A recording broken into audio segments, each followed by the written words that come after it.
দেখো আমাদের রান্নাঘর, সব রান্নাঘরে সব পরিষ্কার টরিষ্কার করে নিয়েছি, রান্না হয়ে গেছে।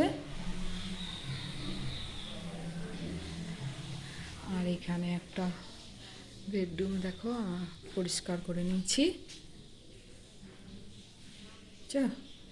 আমাদের এই একটা বেডরুম, আর এখানেও আর একটা বেডরুম আছে।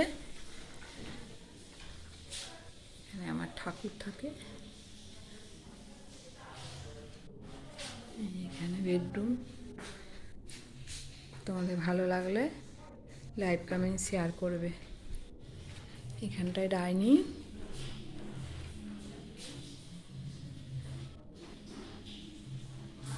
এখানেও ডাইনিং, আর এখানে হচ্ছে একটা বারান্দা আছে। বারান্দাটা দেখাচ্ছে ঝুল বারান্দা। এই দেখো কত বড় বারান্দা আমাদের এখানে। এখানে বড় একটা আম গাছ আছে। এই যে দেখো কত বড় বারান্দা, কত বড় বারান্দা। আর এখানে বাইরে আমাদের আম গাছ আছে। এই আজকে আমাদের ভিডিও। তোমাদের ভালো লাগলে লাইক কমেন্ট শেয়ার